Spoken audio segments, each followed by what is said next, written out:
Viral momen siswa SD jalan jongkok seberangi jembatan miring di Cilacap, Camat, sudah diusul.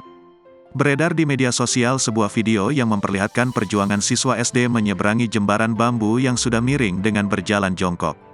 Dalam video yang diunggah oleh pemilik akun Instagram @undercover.it pada Selasa, tanggal 16 Januari tahun 2024, diketahui lokasi jika video itu diambil di Desa Ujung Gagak, Kecamatan Kampung Laut, Kabupaten Cilacap. Perjuangan anak SD di Ujung Gagak, Kecamatan Kampung Laut, Kabupaten Cilacap, Jawa Tengah, tulis akun tersebut dalam narasinya. Dalam video tersebut terekam, para siswa yang berseragam merah putih itu berjalan jongkok di atas jembatan bambu yang sudah miring.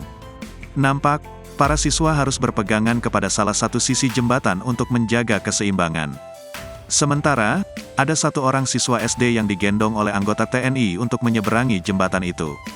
Di bawah jembatan itu, nampak tumpukan sampah kayu yang menumpuk sehingga menghalangi aliran air sungai.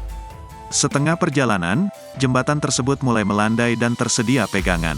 Dilansir dari tribunjateng.com, Camat Kampung Laut, Heru Kurniawan membenarkan bahwa jembatan miring yang terbuat dari bambu dan nyaris roboh itu berlokasi di wilayahnya. Jembatan tersebut berdiri di atas Sungai Ciberem. Menurut Heru, jembatan bambu itu memang sangat rawan terkena banjir, apalagi saat musim hujan. Bahkan, tutur Heru, jembatan tersebut pernah hanyut terbawa arus pada 2022. Pihaknya pun bersama jajaran stakeholder memperbaiki jembatan bambu tersebut, yang kemudian kembali rusak. Heru mengaku, pihaknya telah menindaklanjuti laporan kerusakan jembatan tersebut dengan mendatangi lokasi. Selain itu, pihaknya juga telah melaporkan kerusakan tersebut kepada PJ Bupati Cilacap, Awaludin Muri. Lebih lanjut, Heru menerangkan bahwa pemerintah Kabupaten Cilacap sudah beberapa kali mendatangi lokasi jembatan viral itu sebelumnya. Bahkan, kata Heru, pemerintah Kabupaten Cilacap juga sudah mengajukan perbaikan jembatan kepada pemerintah pusat melalui Kementerian Pekerjaan Umum dan Perumahan Rakyat (PUPR). Pihak Pemda meminta pemerintah pusat untuk membuat jembatan permanen ataupun jembatan gantung untuk memudahkan mobilisasi masyarakat.